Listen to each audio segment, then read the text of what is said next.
Hello everyone, my name is Frederick Garner Vivo. Today I'll be doing a short presentation on some data. Okay, so this journal titled Correlation Between the Use of Short-Form Video and Everyday Life Attention in Thai High School Students, published by the International Journal of Current Science Research and Review, is written by three people. First, Mr. Warawi Phokonthong, then Mr. Natapat Thongde, and lastly, Mr. Wasupao Chutano Mane. Forgive me for any wrong pronunciation of the names I just mentioned. But to start things off, I'd like to start with a definition. So, in this journal, they define short form content basically as any sort of content that is under 3 minutes or less. Now, to basically summarize the entire background of the journal, we can go all the way back to 2020, the start of COVID-19. There, we would find a drastic rise in internet usage. This could directly be linked to the increase of short-form content during that time, mainly found on platforms such as TikTok, YouTube Shorts, Instagram, and Facebook Reels. More and more people started publishing their own short-form content. This, in fact, gained the traction of many researchers, many of which said that there might be negative effects of the short-form content. Just to quote, research has also shown that binge watching a constant stream of 15 to 30-second videos reduces our attention span more than any other forms of media, and the fact that regular users spend hours more on short-form videos than others already established social media platforms makes this issue worse. Now, moving on to the methodology of this journal, what they've done is that they've gathered around 60 participants, all of which are from high school in Bangkok. They've made them answer 39 questions in a form of questionnaires by sending out Google Form links to those participants. As for the questions being asked, we'll discuss that in the instrument chapter. Now, they divided this questionnaire into 4 sections. First up is the general information, which is just, general information about the participants, gender, age, education, etc. Now, for section 2, short form video usage. This gets a little bit more detailed. They ask questions like, how long do you typically watch short form content per day? The types of videos you watch, what's your purpose, and basically like, how online are you in the internet? Are you a creator of shorts? Do you typically engage? And just those typical questions of social media. Now in section 3, they asked background information, more focused on ADHD or attention deficit hyperactivity disorder. Now, after reading the entire journal, they don't dive that deep into ADHD. What I think they've done is that they've tried to correlate ADHD and the attention span of people who like short form content. But unfortunately, they didn't dive that deep into it, so I figured they didn't find the correlation. And in section 4, the last section, ELAS, Everyday Life Attention Scale, modified. So they divided this section into 4 parts, 4 situations: reading, movies, lectures, and assignments. Each situation, they asked, basically the same questions, focused to determine the level of focus of each participant during the situation. Something I would like to highlight in this chapter is that each question is inspected and revised by language and psychological specialists, making sure that the item objective congruence is greater or equal than 0.5.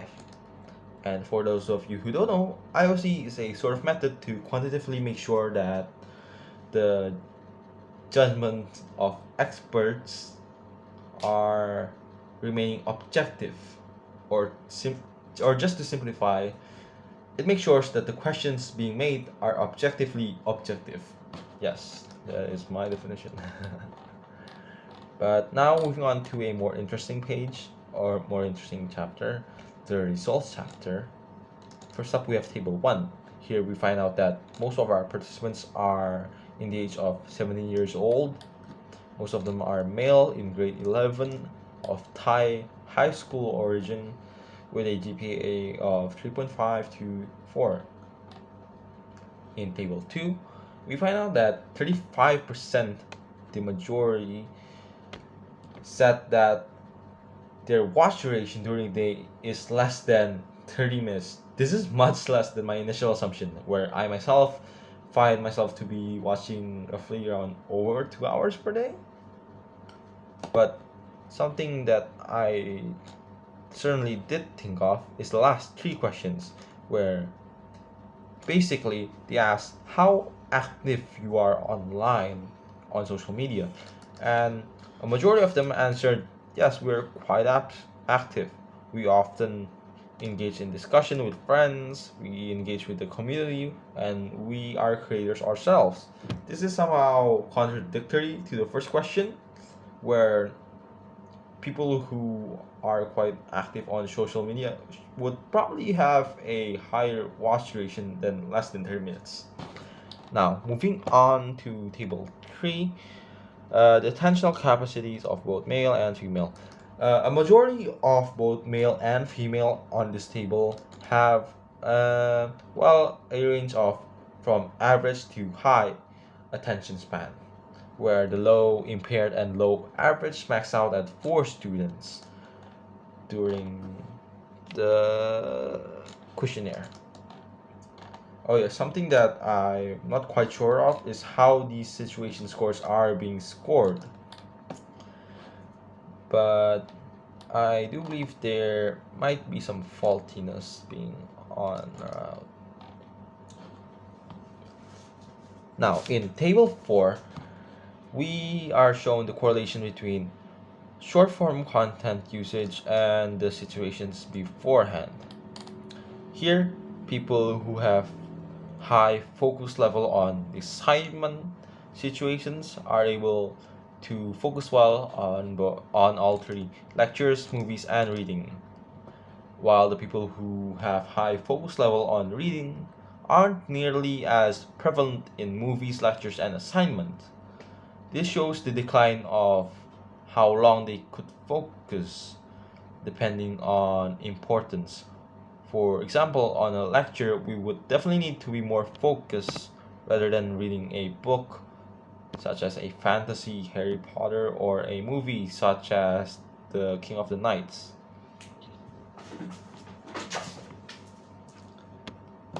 Now, moving on to the last table is the results chapter. The results table, excuse me.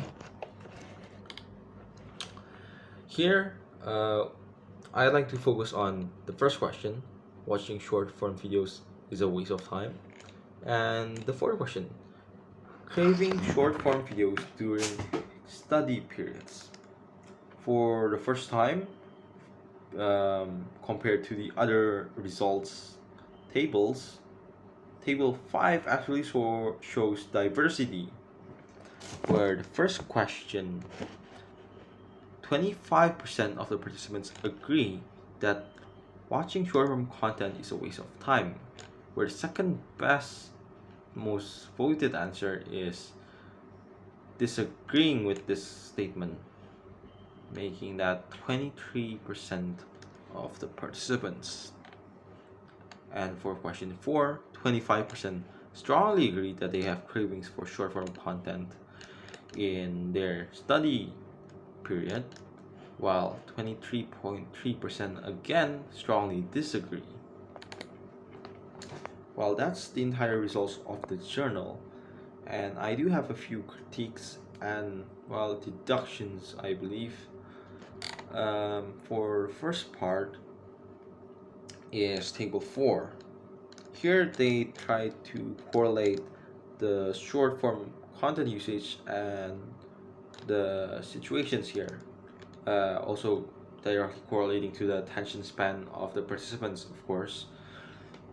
But I don't think that the short form contents can exactly be the causation of the decrease in attention span that has been going on. Here in this table itself, the people who enjoy short form content usage in the assignment situations are still able to do well in all three lectures, movies, and reading, meaning they are able to maintain their attention span. Same goes for table 3, making sure that both male and female students still have a pretty high attention span. And next is table 5, which is more of a critique, where the last question, craving short form videos during study periods, doesn't necessarily correlate with attention span, but more on addiction. Well, that could be a topic for another research that they might be building onto. For the next critique would simply be their sample size in the methodology page. A group of 60 participants isn't necessarily enough to deduct anything, and more focus on their geographical location. They are constrained just to Bangkok. This can't be a good representation of attention span globally, which might be a huge blunder, if I may. And for the last part is simply how they've gathered data. All of the data answered is through questionnaires, which are self-reported. This is an invalid method where questionnaires are known to have recall bias and self-appraisal bias, where people are more often judged to appraise themselves more highly. And for recall bias, there are things that you might not remember exactly how you would, like where you would paste your keys and such. But that's all for me, I guess. From this journal, we find that attention span and short form content do have an impact on our behavior. But whether or not it does impact well or negatively entirely depends on us. I think that's all for me. Thank you.